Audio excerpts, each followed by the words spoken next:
Good morning.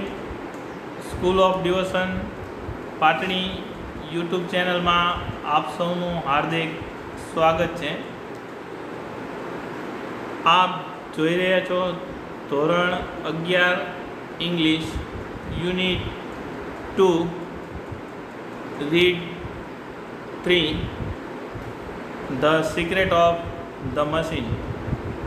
યંત્રો જે છે એનું રહસ્ય. તો યંત્રો પોતાની રીતે કાર્ય કરે છે અને આપણા દ્વારા જેનું સંચાલન થાય છે. તો the secret of machine is written by Rudyard Kipling. Rudyard Kipling દ્વારા લખાયેલી છે. તો અહીં મશીન જે છે એના દ્વારા કવિ જે છે કહે છે કે કઈ રીતે યંત્રો બને છે, એનો ઉપયોગ કઈ રીતે થાય છે અને આપણને કેટલા ઉપયોગી છે એ અહીં દર્શાવવામાં આવ્યું છે. We were taken from the orebed and the mind. તો અમને જે છે એ ઓરબેડ એટલે કે ક્યારી જે છે એમાંથી કાઢવામાં આવે છે. ઓરબેડ એટલે ધાતુ જે હોય, અશુદ્ધ જે બધા તત્વો જે છે એ જે છે એની ક્યારી હોય. એન્ડ ધ માઇન્ડ એટલે ખાણ જે છે એમાંથી કાઢવામાં આવે છે. તો વી વેર ટેકન એટલે એમને લેવામાં આવે છે from the orebed and the mind. તો ખાણ અને જે મિશ્રિત ધાતુ જે છે એમાંથી અમને કાઢવામાં આવે છે. We were melted in the furnace and the pit. Furnace એટલે ભઠ્ઠી અને પીટ એટલે ભઠ્ઠી. વી વેર મેલ્ટેડ એટલે ઓગાળવું. અમને ઓગાળી નાખવામાં આવે છે એટલે કે ધાતુ મિશ્રિત જે છે મિશ્ર ધાતુ એમાંથી દરેક ધાતુને છૂટી પાડવામાં આવે છે અને એને ઓગાળીને ભઠ્ઠી જે છે એમાં રાખે છે. We were cast and wrought and hammered and to design. We were cast એટલે આકાર આપવો, રોટ એટલે પણ ઘડવું, અને હેમર ટુ ડિઝાઇન. હેમર એટલે હથોડા મારવા, ટુ ડિઝાઇન આકાર આપવા માટે અમને હથોડા વડે ટીપવામાં આવે છે. તો અમારું ઘડતર કરાયું અને અમને હથોડા વડે ટીપવામાં આવે છે. તો મશીન બનાવવા માટે એને ઘડતર કરવામાં આવે છે, એને હથોડા મારવામાં આવે છે. We were cut and filled and tooled and engaged to fit. We were cut. તો મશીન બનાવવા માટે ધાતુ જે છે એને કટ કાપવામાં આવે છે. ફીડ એટલે પૂરવું, તો બીબામાં ઢાળી અને એને પૂરવામાં આવે છે અથવા યોગ્ય જગ્યાએ જે છે અહીંયા પૂરી દેવામાં આવે. એન્ડ ટૂલ એટલે સાધન તરીકે ઉપયોગ કરવામાં આવે છે, બરાબર. તો સાધન તરીકે. અને ગેજ્ડ ટુ ફીટ. ગેજ એટલે કે માપી અને ટુ ફીટ એટલે કે જે એના યોગ્ય માપ મુજબ તેને ફિટ કરવામાં આવે છે. તો કહે છે કે we were cut and feed and tool and gauged to fit. તો અમને કાપવામાં આવે છે, ફીડ પૂરવામાં આવે છે અને સાધન તરીકે ઉપયોગ કરવામાં આવે છે. Two fit gauge. ફીટ એટલે ચોક્કસ જગ્યા જે છે માપીને અમને ફિટ કરવામાં આવે છે. Some water, coil and oil is all V ask. Some water થોડું ઘણું પાણી, કોલ એટલે કોલસો, એન્ડ ઓઇલ અને પાણી જે છે ઇઝ ઓલ વી આસ્ક. અને અમે બધાય તરીકે ઓઇલ એટલે પ્રવાહી જે છે એ તેલ જે છે એ ઇઝ ઓલ વી આસ્ક માત્ર ને માત્ર અમે આટલું જ માંગીએ છીએ. થોડું ઘણું પાણી હોય, કોલસો હોય અને તેલ જે છે એ જ અમે બધા માંગીએ છીએ. એટલે કે જે જરૂરી જે છે એમના માટે એ આટલી વસ્તુઓ છે. 10,000 of an each to give us a play. Play એટલે ચાલુ, અહીં રમવું નહીં. 1,000 of an each. ઇંચનો એ 1000મો ભાગ કેટલો. And 1,000 of an each to give us a play. give us play એટલે ચાલવા માટે અમને 1000નો જે ઇંચનો 1000મો ભાગ જે છે એટલો જ આપવામાં આવે. એટલી જગ્યામાં અમારે હલનચલન કરી અને કાર્ય કરવાનું હોય છે. And how if you will set us to our task.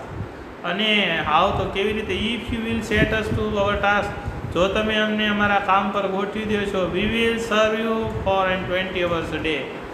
તમે કોઈ પણ કામ માટે એટલે કે મશીન એવું કહે છે કે અમને કોઈ પણ પ્રકારનું કાર્ય હોય, તમે એક ચોક્કસ કાર્ય માટે અમને જ્યારે ગોઠવી દો છો ત્યારે વી વિલ સર્વ યોર.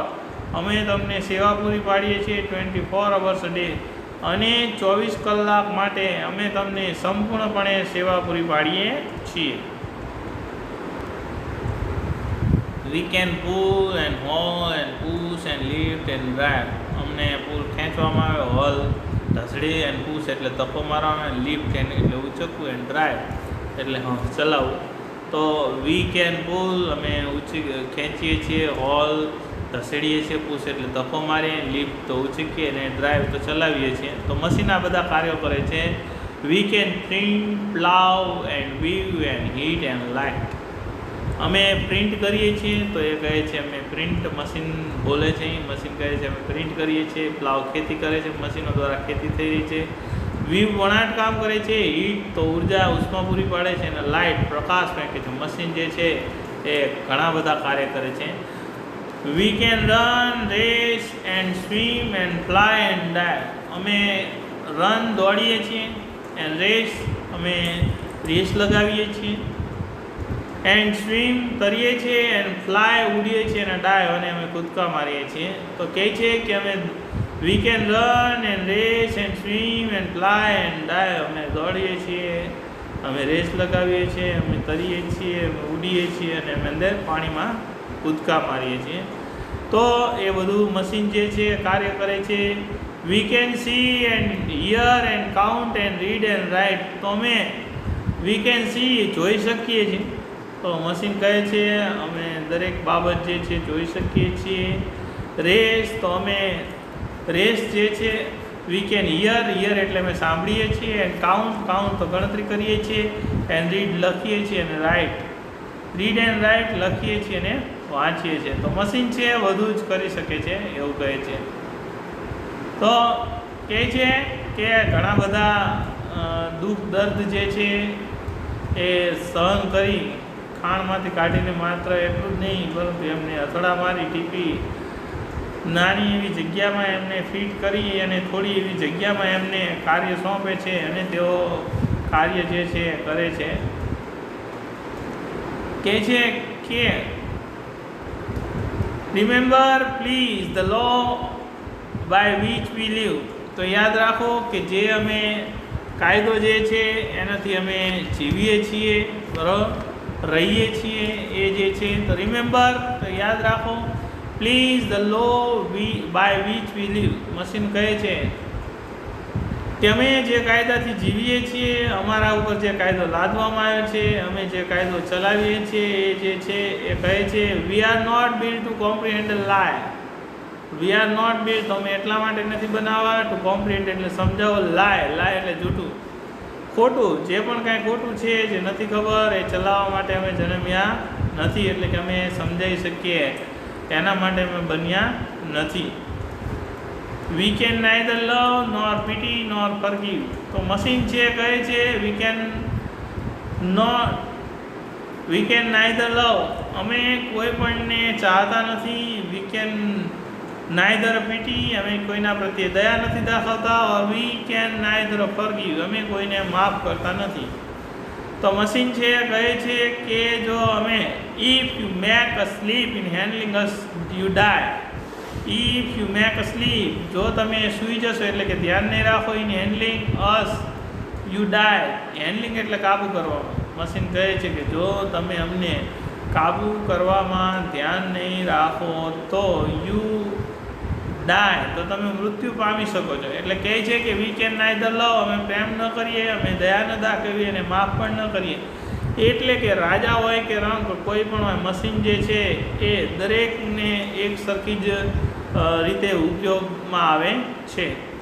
કહે છે જે જો સ્લીપ ઇન હેન્ડલિંગ એટલે કે જરા પણ તમે એને કંટ્રોલ કે કાબૂ કરવામાં તમે મુશ્કેલી અનુભવો અથવા તો યોગ્ય રીતે એનો ઉપયોગ ન કરો તો એ કોઈ પણ હોય, અમીર હોય ગરીબ હોય, કોઈ પણ જે છે એ મશીન જે છે એ એને માફ કરતો નથી. તો કહે છે કે એને આપણે મશીન જે છે એને ઉપયોગ કરીએ ત્યારે જ આપણે એનું યોગ્ય રીતે ધ્યાન રાખવું જોઈએ. Though our smoke may hide the heavens from your eyes. અને કહે છે કે આમ છતાં પણ અવર સ્મોક એટલે મશીનો દ્વારા થતો ધુમાડો જે છે મે હાઇડ ધ હેવન્સ. હાઇડ એટલે છુપાવી દેવું, સંતાડી દેવું. હેવન્સ ફ્રોમ યોર આઈઝ. આઈઝ એટલે તમારી આંખો સામે તમે જે જોઈ રહ્યા છો અત્યારે તમને દેખીતી રીતે દેખાતું જે વાતાવરણ, પ્રકૃતિ, કુદરત જે છે એ તમને સ્વર્ગ જેવું લાગ્યું છે, એ જ તમે ધુમાડો અમારો જે છે એ આ તમારું સ્વર્ગ જે છે એને એ કહેવાય ને કે સંતાડી દે છે, એટલે કે છુપાવી દે છે. તો તમે સ્વર્ગ જે છે એને જોઈ શકતા નથી. It will vanish and the star will shine again. It will vanish અને એ અદૃશ્ય થઈ જાય છે, એટલે કે જે પ્રકૃતિ જે છે એ અદૃશ્ય થઈ જાય છે. And the star will shine again, અને તારાઓ જે છે એ ફરીથી ચમકવા લાગે છે, એટલે કે અંધાર પટ થઈ જાય છે અને તારા ટમટમવા લાગે છે. Because for all our power and weight and size we are nothing more than children of your brain. Because for all our power, પરંતુ અમારી બધી જ જે પાવર, અમારી આવડત જે છે, અમારી સત્તા જે છે, અમે કાર્ય કરી છે.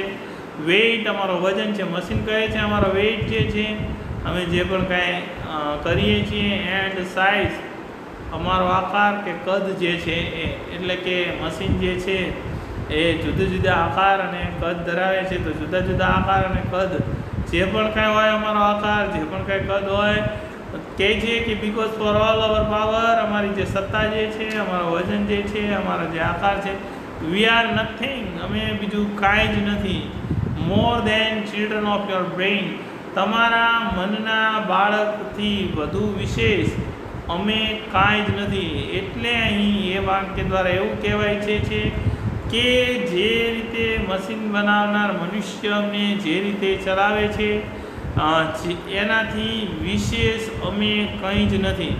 એટલે અહીં કહે છે કે જો મશીન છે એને તમે કાબુ, એટલે કે એનો ઉપયોગ યોગ્ય રીતે નથી કરતા, તો એ કોઈ પણ પ્રકારનો પ્રેમ, દયા, ભાવ છે એવી કોઈ પણ પ્રકારની લાગણી એમાં હોતી નથી. ઉદાહરણ જોઈએ તો કોઈ પણ માલિક જે છે, મશીનના માલિક જે છે એ મશીન વડે કાર્ય કરે છે, પરંતુ જો એ કંઈ કોઈ પણ પ્રકારની મશીન ચલાવવામાં ભૂલ કરે છે તો પોતાનું કોઈ પણ અંગ અથવા તો જાનહાની થઈ શકે છે. એટલે કે મશીન જે છે એને ખ્યાલ આવતો નથી કે આ જે છે એ મારા માલિક છે અને માલિક સાથે આવું ન થવું જોઈએ. પરંતુ અહીં મશીન જે છે એને કોઈ પણ પ્રકારની પ્રેમ, લાગણી, હૂંફ હોતી નથી. મશીન જે છે એ ક્યારેય જૂઠું નથી બોલતા, જૂઠું સમજાવતા, જે છે સત્ય જ છે. એને અહીં કહે છે કે જે મશીન દ્વારા થતો જે ધુમાડો જે છે, સ્વર્ગ જે છે એને પણ ઝાંખું પાડી દે છે, સ્વર્ગ જેવું આપણી પૃથ્વી જે છે એને. અને એનો જે આપણે એની તાકાત જે છે આપણા દ્વારા છે, અને વધુ આપણા મનના એક બાળક સિવાય એ વધુ કંઈ જ નથી. આમ જે છે અહીં દર્શાવેલ પોએમ જે છે ધ સિક્રેટ ઓફ મશીન, એટલે કે મશીનનું રહસ્ય જે છે એ બીજું કંઈ જ નથી, માનવજાત જે છે એને કેવી રીતે રહેવું, જીવવું એ સમજાવવાનો પ્રયત્ન કર્યો છે. Thank you very much.